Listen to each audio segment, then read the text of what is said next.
Gun Talk continues now in a more informal setting. Get ready for an on-topic, off-topic free-for-all featuring Tom, call screener Michelle, and Gun Talk producer Jim. Now, lazily bon temps roulette. In Louisiana, that means let the after show good times roll. All right, the after show is underway. Hide the children and the pets. You never know what's going to be happening. Jim and Michelle are with me today. Hi, guys. Hi. Hello. You guys been out doing shooting or just kind of terrorizing the neighborhoods or what? Too wet. Yeah, we're drowning. Oh, man. I mean, we're not Texas. We've been same but it's thing hot. here. It's Yeah, bad. you're not even in Texas. Yeah. So I understand, same thing here. Every time I go out to the range, I get rained out, and we end up having to pack in the rain and run away. And we were running Jeeps and Gators and everything else out there to try to get through the mud to the shooting spot. Tell you what, before we go much farther, Arthur has been on hold for a while, and he said he's got some other things. He actually has a life as opposed to kind of wanting to hang around with us. Like us, yeah. Like us, yeah, right.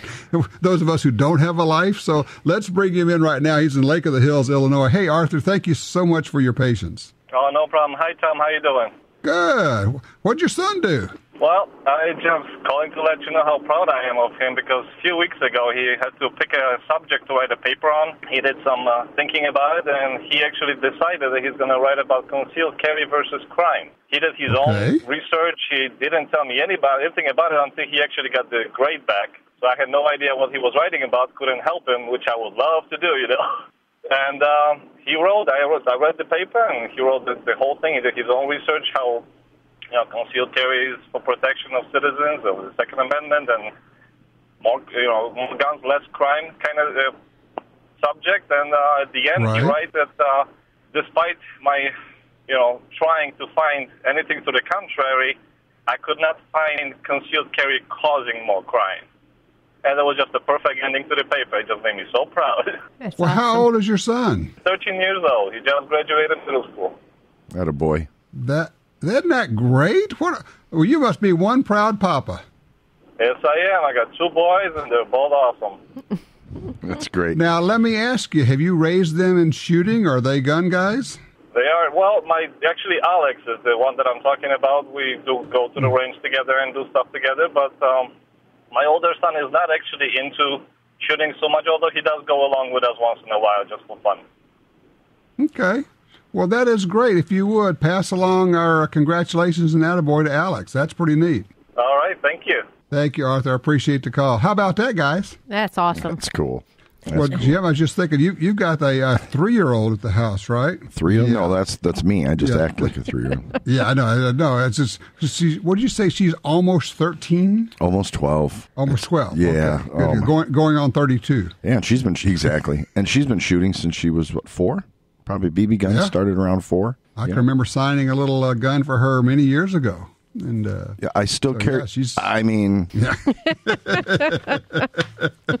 what were you telling me about her when you were cleaning the gun the other day? Oh yeah, so I'm cleaning my gun on the kitchen table, right? And I got it apart, and she walks in from grocery shopping with Mom. She comes in the kitchen, steps 1 foot into the kitchen, sees the barrel and slide totally disassembled, it's safe condition. Mm-hmm. She walks in, notices that the muzzle's pointing towards her. She steps and walks all the way around, the long way around the kitchen to avoid being in front of the muzzle, and then told me I needed to be more responsible. And she's right, I guess. I mean, well, she's right about that in so many things, but that's a whole different issue. Yeah, it's a different story. Oh, my gosh. That is great. Well, and I know that she takes a lot of pride in being careful around guns, and you take a lot of pride in watching her. Yeah, I do, and I've got some buddies that have brought some friends. Okay, I don't have any friends. Let's just get right to it. So Jim, do you have any friends? I have no friends. Hello, my name's Jim. I need friends. I need friends. Well, we can get Sally Struthers to go on and do some commercials for you. We can get you some friends. There's a blast from the past. I've got a buddy that brought his kids over, and they're at 19 and 20, 2 boys. And I wasn't really comfortable with either one of them handling a gun. And I was hawking. I still let them shoot, but I was hawking them. I was all over them. Because they're nice kids, but they're dingy. They're irresponsible. Casual. Yeah, they're just, and I didn't obviously never want an accident to happen, but I was extra mother henning them. Well, ain't nothing wrong with that. And everybody starts if they didn't start as early as your daughter did, and if they don't have that kind of training, then they just don't have it. So you got to start wherever you are. You're working with what you got when they walk in the door. But it's also an opportunity for you to work with them, and I know you do that a lot. Yeah. I mean, exactly. I mean, hanging with them was great, and showing them some basic stuff was great. Be a while before I would suggest they purchase their own and go shooting on their own without supervision. Just understand too flighty. And again, great kids, but it's not an age thing. It really isn't. Well, no, it really isn't, is it? I mean, those of us who grew up doing this, by the time we're 7 or 8, we're handling guns responsibly, but only if somebody taught you that, and only if that was established as being something important in your family or your surroundings or the people that you hang out with. If they all feel that way and act that way, that's what you do. And if they don't, you're going to do what you're exposed to, I guess. Yep. Yeah, you can't apologize for being too safe. Yeah, right. No, I'm not shooting with you guys. You're way too safe. No kidding. Yeah. So I find that it's interesting. Sometimes people are casual because they don't know much about guns, and sometimes people are casual. It's that familiarity breeds contempt. Yeah. And they what I find is that a lot of people think they're safe when they're not. Do you know what I mean? Yeah. I got a buddy who always shoots one-handed, and other people at the range are giving him a hard time. Say, why don't you have a proper stance? And his answer I thought was good. Was I don't know if I'm going to be able to use both hands when I'm shooting, so I'm going to practice both hands, one hand at a time. Everybody who is serious about self-defense practices shooting with either hand one-handed and practices that a lot. If all you do is go and shoot your two-handed stance all the time, that's a lot of fun and you're going to shoot better. But the problem is we don't practice the things we're actually going to need because they're not fun. We don't practice shooting weekend and one-handed and from the ground and fixing malfunctions and shooting while moving and all this other stuff. They're thinking, this is what it's really going to be like. I mean, we're not going to be standing there. Exactly. Gunslingers. Exactly. You're not going to be, I mean, you may have the opportunity to have a good stance, but I think a lot of times in a good stance situation, you're also making yourself a bigger target. Well, I don't worry about that. I mean, if I get a good stance, I'm going to be a good stance. I don't want to worry about am I a big target or not. I'll try to get concealment or some kind of cover, right. Yeah, but in terms of, well, what I'm saying is there used to be, believe it or not, the old pre-FBI, that crouch stance, the one-handed crouch stance. Yeah. But even before that, they would turn sideways and shoot one-handed. They said that made them a smaller target. I'm thinking, yeah. That way the bullet goes through both lungs. Well done. That's my deer hunter thing. I'm going, oh, yeah, I get both lungs that way. Cool, How far do you run? Yeah. That's right. I thought we had some good callers today, and we got a couple more there. Let's tell you what, let's go ahead and do this because I know guys, they have a life, they want to get to it. I want to get Larry in here on line 1 out of Minnesota. Hey, Larry, how you doing? You sound like you got an interesting revolver there. Yes, I have a Smith & Wesson Distinguished Service Officer's revolver. I bought it from a retired policeman in Bismarck, North Dakota.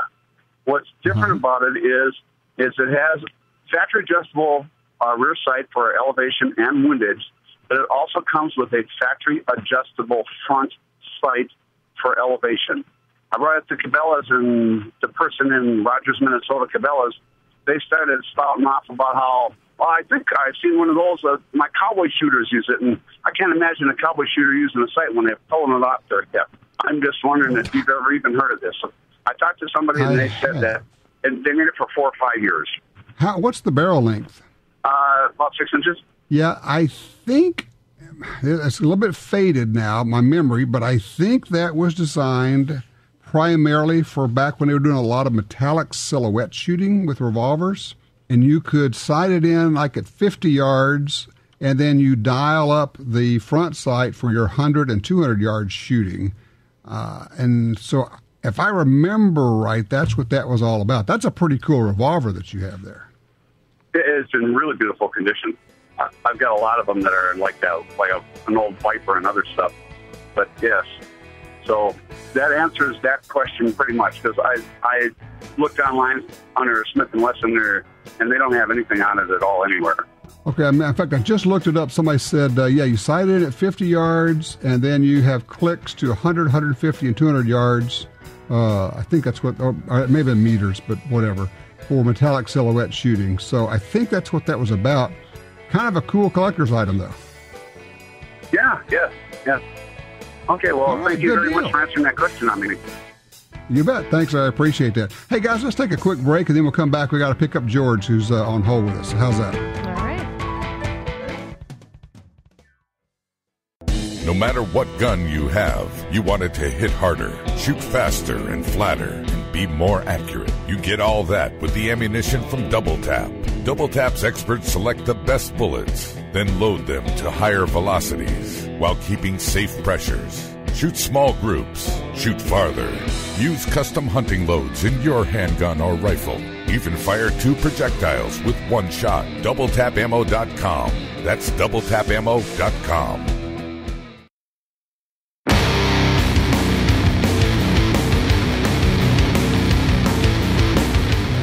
All right, we're back with you. It is the after show. We got Michelle, we got Jim, and now we have George from OC Shooters is calling in on 4. Hey, George. Great show, and hope you had a good Memorial Day. I spent it in Washington headquarters in Newburgh, New York. So that's always an interesting trip for me. It's only a few miles from my house. So I wanted to follow up. I called last time about I had the Winchester XR turkey load, and I got a turkey at 50 yards, right at 50 yards with it, went right down, not a problem. And so I think it I could probably I don't have to pattern it in, but I think I could probably get it at least another few yards out of it without having to worry about it.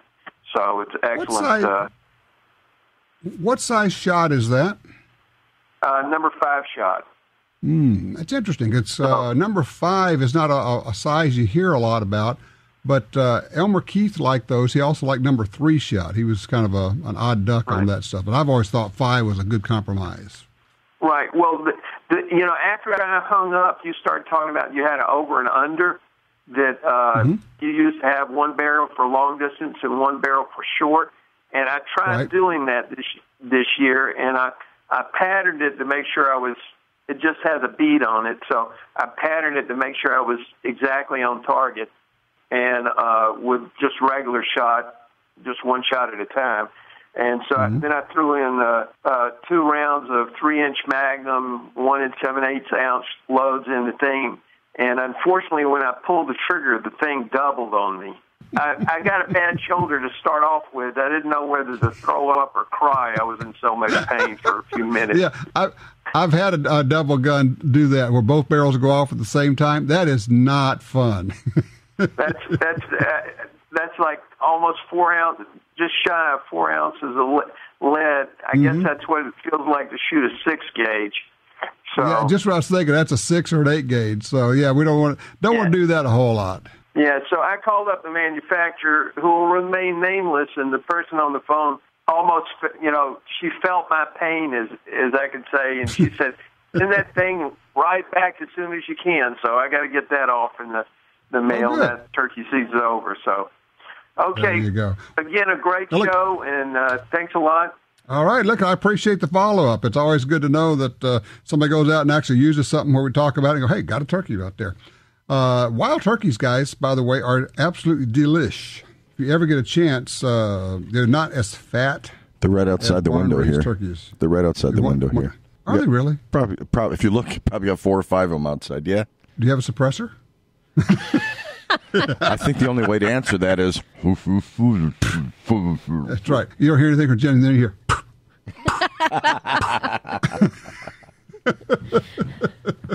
A .22 pistol where the suppressor is so quiet and such a wonderful thing. It's like one of the more fun things. Well, you shot suppressors, Jim, you know. Yeah. Oh, they're cool. Well, my buddy Todd's got that. Yeah, he's got all the suppressors and the fun stuff. Yeah, he's cool. And that is, he's got subsonic 9. He shoots a lot of subsonic 9 with a suppressor. It's awesome. Oh, it's crazy how quiet it is. Yeah. So we started off by getting a suppressor, and it's kind of like a sickness. After a while, you're going, now I think we have 6 of them now. And so we did a trust for them, did it through a trust. which for us is perfect because we got father, son, multi-generational. So, when I go to the great gun range in the sky, or he ships me off to wherever he's going to send me to, then there's no transition or anything. They just belong to the trust, and he's a member of the trust, and so it carries on. It's a great idea, a great way to handle that. And not just for NFA stuff, for anything, really. Right. I can see when you get rejected at the pearly gates, Tom. You'll say, well, why? I led a decent life. You say you try to convince people you were shooting in the high 90s all this time. That's right. I thought you were going to say it's a gun-free zone. I'm going, no. No. I hope not. Oh, goodness gracious. So I want there to be like a world-class shooting range where we can just go spend all day, and somebody else is loading ammo for me. Right. Even better. Here's another magazine, Mr. Gresham. That's right. I don't want to have to load my own magazines. I mean, that's just gauche. It's beneath We're not you. doing that. That's right. I did go to an event one time. I get to do some fun stuff. I went to an event where Ruger, this is a long time ago, they had their full auto version of the Mini 14.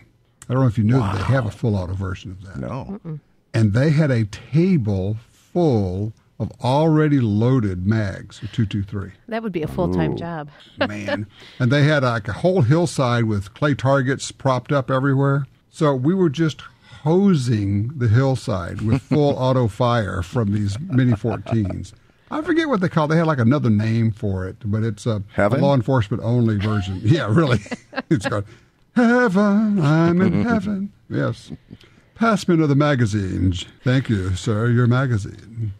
One of these days, I've got to go to Knob Creek, that big machine gun shoot. Have you guys been to that? Yeah. Well, Todd, who I just spoke about, goes there all the time. He's not RSO, but he attends there all the time and shoots. They've got everything from MG 42s on up. I mean, they got huge stuff. Oh, there. yeah. Quad 50s, things, crazy stuff like that. Practical stuff. Yeah. Oh, yeah, real practical stuff. They said, okay, 1 minute of firing will cost you $7,000. Yeah. Okay, sure. Yeah. Okay. I'm in. I'll take 5 seconds. So give me 5 seconds for it. That's right. Well, they also have some stuff out in Knob Creek in the evening. They do a lot of trace around stuff. Are you? Well, of course. Oh, is that cool? Yeah. There was a DVD done by Dylan Precision years ago called Machine Gun Magic. And they were shooting a lot of tracers in the desert out in Arizona. But he did have a quad. Wow. So you have 4 50 caliber machine guns going off all at once. And I mean, the barrels are glowing red in the dark, and the brass is piling up and just going. And of course, every time it goes off, that's somewhere between $3 and $5 per round. I was going to say, you've got an appraiser at your house for the banker for the remortgage. Incredible. But boy, if you can get a hold of that was a fun video. That's got to be 20 years ago now. Speaking of gun events, we've got Camp Perry coming up here. Camp Perry. And that's not very far from you guys. No. As a matter of fact, you may be finishing the after show yourself. Michelle and I are out of here. So, gotta get. Are you going to compete? Maybe she is. I'm not. Tell you what I'll do. Okay, I'm going to connect you. If seriously, if you guys want to go, our company lawyer shoots at Camp Perry. Oh, sweet. Yes. He also he coaches a couple of youth teams. So he'll be shooting a little bit, but he'll be coaching up youth teams. So I can connect you, and you can have a guide, a tour guide who knows the ropes there, if you would like a little bit of experience of Camp Perry. Sweet. Yeah. Yeah. Now, have you been there before, Michelle? I have. I've spent many years sitting on the range at Camp Perry. Have you? Yeah. That's why she's not excited to go back. Oh, no, I'm excited. I think she's not excited about the company. Yeah. There's that. We'll talk later. I was trying to be kind. No, but I have anywhere from the high power to the black powder side when the NRA was hosting the black powder nationals out there. So, yes, I have spent many years. It's fun. It's fascinating. It's great to watch, just to be a spectator. I don't know. It can be hot and humid and stormy too. Yes, it can be. And I think the most fascinating thing about Camp Perry and why it's so hard or such a difficult course is just like when you were talking with Black Hills Ammunition. Jeff? Yeah, with Jeff, the windage, it's right off the lake. The impact zone is right at the lake. And so the winds that you can get out there are just phenomenal. And, you got to be on top of the game to be out there. And they change. They're not a constant 10, 15-mile-an-hour wind. They Well, of course, that's the whole thing. Yeah. Now, here's the interesting thing. When people are shooting, particularly bench rests, but also there, sometimes they'll say, okay, I'm going to read the wind for every shot and be careful and dial it in. The other theory is, well, if it feels like it's going to stay the same for 20 or 30 seconds, I'm going to try to get all my shots off during that period of time so I have the same wind for the whole string. The wind is the deal. Like, in fact, it was Dan, my buddy, my lawyer, who says, it's the BC, not the velocity. It's funny that Jeff said the exact same thing. It's kind of like, okay, that's just a given. And when I tell you that Jeff can shoot, holy cow. Yeah. Okay, this is what I got to tell you. Did I tell you the story about the fly he shot? No. Okay. We're out at his range shooting TV, right? And he's got 600 yards of range and probably more than that because it's South Dakota. You can shoot until you hit Canada. It's you shoot right over North Dakota. Who cares? I mean, it's just North Dakota. Who cares, right? So, they'll go all we're going to hear about North that. Dakota. Yeah. So, I had the Ruger Scout rifle with me. We're doing something with that. He said, well, I've never shot one of those. Oh, okay. So we got it. He's sighting it in. We got it dialed in. And while he's there at the 100-yard range, he says, there's a fly on the target. And I'm looking at the spy scope. Yeah. He says, I'm going to shoot it. I'm just talking about a housefly, right? And when he fired the shot, there is a bullet hole, some guts, and I'm not kidding you, 2 wings sitting there on the paper. How far? He had punched, it was just 100 yards. It wasn't very far. Wow. But still, with that, but he was using that Ruger Scout rifle, little short barrel, nothing rifle, right? 600 yards, hitting steel all day long, just whacking it at 600 yards. Wow. The man can flat shoot. The other thing is that he did you notice when I mentioned something about Special Forces guys using his ammo? He said, yeah, we make ammo for a lot of different customers. He won't talk about it. Slick. He will not talk about it. When we were there, he said, they said, look, you can't shoot video of these loading machines over here.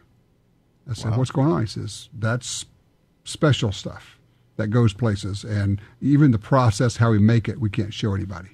Wow. Okay. But yeah, when special units come to him and say, look, we need a special load that does this thing, they will make it because the Special Forces guys know that they're going to get taken care of. It's going to be good. It's going to be tested. Wow. You'll love this, Michelle. I'm sitting there watching, and Jeff always says, he says, look, women make the greatest inspectors of ammo because they don't get bored. Guys burn out in like 20 minutes. And women will sit there and watch this ammo round, just hundreds and thousands of rounds coming by. And they carry on a conversation. They'll just reach over and pick up this one round of ammo that was going by and put it in a bin. And you go, what do they see? He says, I don't know. I don't even know what they see most of the time. Sometimes they'll pick them up and they will actually hear that it sounds a little different and it got a little bit of a light load in it. They also have scales when all the ammo, each round goes over a scale. And so it is measured to say, is it a light powder charge in it? I mean, it's really incredible. Wow. But all the people doing the quality control work are all women there. Now, they're all married as well, right? Because I believe they're taught to find fault and find any little thing that's wrong. And while carrying on a conversation, is that what you're saying? Right. We're hey, you're closer, Michelle. You just go ahead and whack him, Michelle. Yes, it's okay. Thank you. Fault finders, all of you, I tell you. You do have the metal detector on the studio now, don't you, Jim? This is a no-gun zone. You know us. Yeah, that's right. That's right. No, it's like they say, metal detector says, what? If you don't have a gun, we'll give you a loaner. It's okay. Mandatory I'm sorry, gun you must have a gun while you're here, sir. Yeah, I'd go to that restaurant, I tell you. Yeah, no kidding. Cannot recommend highly enough this book. Let me grab it. Okay. It is Masada Ayub's Deadly Force, Understanding Your Right to Self-Defense. I recommend it. You guys need to grab a copy of this. It's that good. It was interesting. I was looking at it today, and my lovely wife walks out. She says, I've been reading that too. I've been kind of picking it up and reading pieces of it. Yeah, he's such a good writer. What'd she find wrong with it? Oh, no. She doesn't do that for other people. Only for me. Oh, okay. Just me. You know. And she's known me long enough. She doesn't have to really work hard at it. You know. Oh, that's funny. Funny. If I say something alone in the woods and my wife's not there to hear it, am I still wrong? Yes. Oh, I'm sorry. Sweet. Yeah, he's got a 20-part piece on the Trayvon Martin, George Zimmerman case. Wow. With lots of information going, okay, I get it. One thing I was thinking as I was reading this is if you have read this book, a couple of things come to mind. One is that you will be smarter about how you conduct yourself and all of that. But the other is that you will be able to explain, should you ever get into a self-defense situation, you could explain what was going through your mind. I knew about this case. I knew about this, that kind of thing. He makes a recommendation there of the particular book. He says, you need to read this book, buy it, read it. He says, it's not easy because it's all about wounds, deadly wounds, and lots of pictures of people that got mangled and beat up and bludgeoned and cut. He says, but then you can testify that when I was faced with a guy with a knife or with a club, all these images had gone through my head that I had seen, and I knew how badly it could turn out. You don't want to end up like that. The point being that, he said, you can't, how do they put it in a legal case? You can't testify about or can't be judged about something that you didn't know at the time of the incident. So if you read about it later, it cannot have affected your behavior at the time. Makes sense. But if you say, yes, I had read this book, and I knew what could happen with a guy with a pipe or whatever, how badly that could be, then I acted upon that piece of information. Then they can introduce that book with those pictures, and the horrified jurors go, oh, my God, that's horrible. Yes, exactly. That's why I had to use deadly force. Yeah, that's brilliant. Just, isn't it? It is once again, INTOT, right? I never thought of that. Yep. So what have you guys been doing? Drying off. Seriously, it's ruined our lives the past week. I've done nothing outdoors. Do people, if they can't get out, do they come into the gun store and do more shooting at the range? Oh, they do more shooting. They do more window shopping. So, yeah, the traffic pattern changes quite a bit. It just kind of depends, I guess, on where you are and what you do. We got a lot of farmers in this area, too. So, they're down and out and...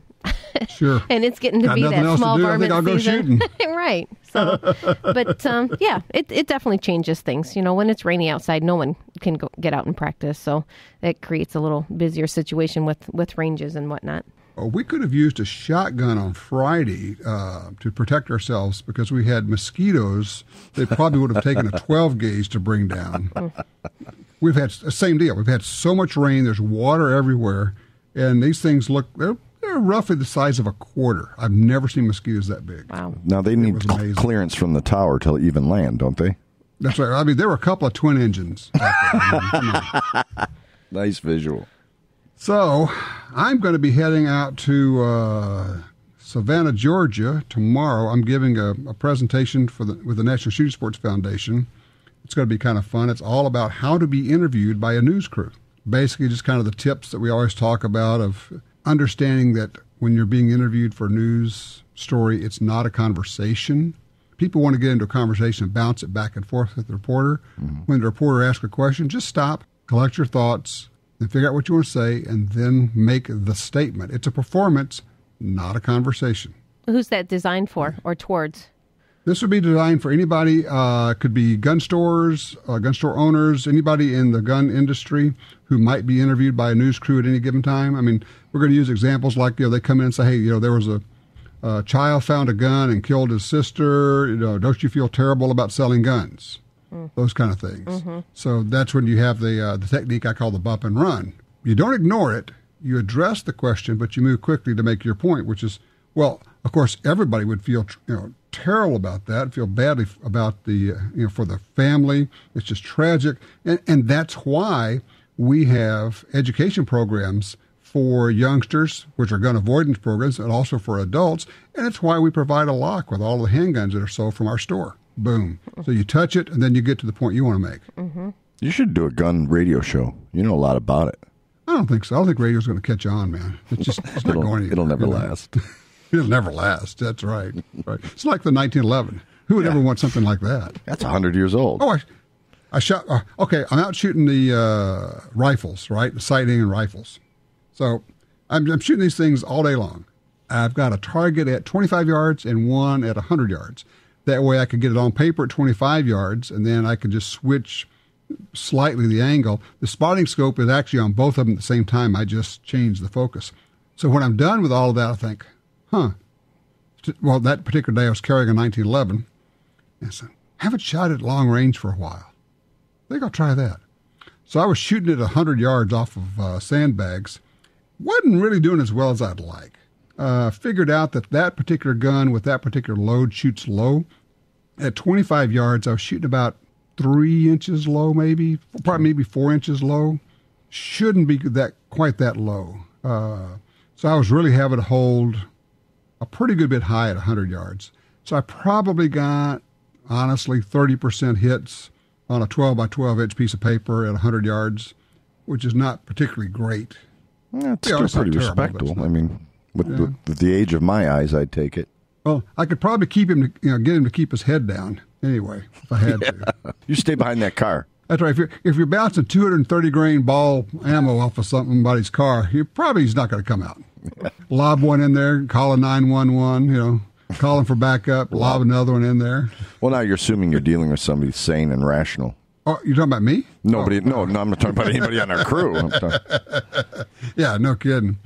There is that. There's this whole issue of, it's an interesting thing. We tend to project our feelings and logic onto other people, don't we? Well, sure. In an example you just gave, if it's some methed out angel dust PCP freak, you can't expect to use logic on something like that. He doesn't care if he gets hit. He doesn't even know he's going to get hit. Or that's when you use 230 grains of logic. Mm-hmm. Yeah, there you go. At about 800 feet per second. Wake him up. Yeah, and that's while you're reaching over for your AR. It's my stall tactic. Question for you. What kind of optic do you think, or would you even want an optic on your AR for a defensive gun? I don't know. My AR's got that reflex, and it seems to be like a good overall device. That's pretty much my go-to is some kind of zero magnification red dot. That's what I was going to say, too. Yeah, you don't want magnification for certain. No, it's because you can hit whatever you want to hit to 100, 150 yards with a red dot without a problem. Yeah, and how many self-defense situations are you going to be with a 150-yard shot? Hopefully zero. Yeah, if you've got to call them on your phone because they can't hear you yelling at them. My goodness. Hey, it's windy. Could you step to the left? You may not want to be shooting. That's right. Besides, if you've got their phone number, that's a whole other issue. Yeah. So, but the nice part about the red dots, I don't know if you guys have tried it, but it's really fun to do. Go out and shoot your red dot with both eyes open. Don't close an eye. Just kind of look at the target and then bring the gun up till the red dot just superimposes over the target with both eyes open. It's kind of a weird thing and requires some concentration. But once you get it, man, it's fast, and you keep your peripheral vision. The other thing I would offer is that don't go cheap. I just replaced, in all things, why is it that I have to keep learning this? I know this. I just bought the third viewfinder for one of my cameras, an optical viewfinder, because I bought 2 cheap ones before I went out and bought the $400 expensive one. And so I basically threw away all the money that I paid. But now the $400 one's going to last like a long time. What are you thinking? Yeah. Well, yeah. I mean, so now I've got a $700 one because I spent, $150 exactly. twice. Right.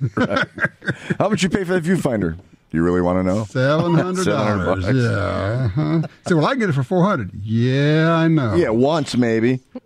Yeah. But you got to have a couple of starter items first, right? So it's a primer. So where I was going with that is if you're particularly on your self-defense stuff, man, buy good stuff. Good holsters, good belts, good optics, if that's what you're going to do, an optic.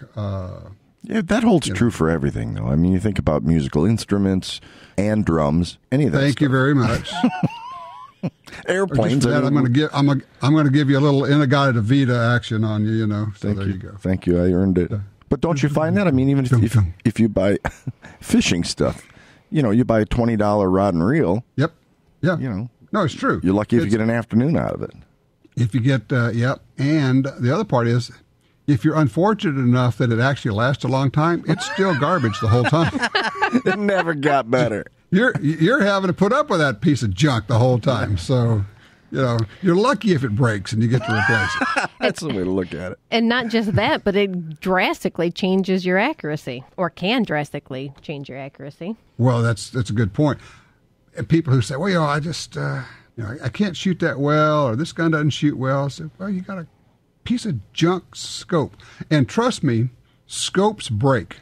Scopes, particularly cheap scopes. And Michelle, you can buy scopes for what, $69 now? Oh, yeah. $30, $60. Absolutely. Really? Oh, yeah. And, and then you can also pay $200, $300 and more. And it's the interesting part is it's not the glass that's the difference.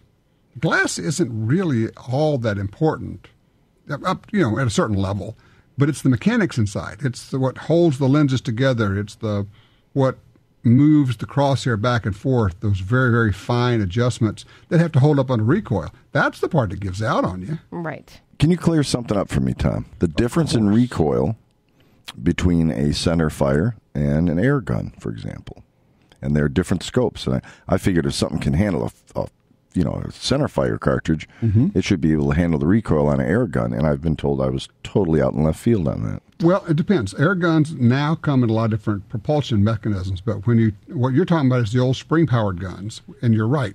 A regular firearm, the recoil goes in one direction. It's all coming back. But on a spring-powered gun, it kind of goes backwards and forwards. It goes back and then forth because of the spring action in it.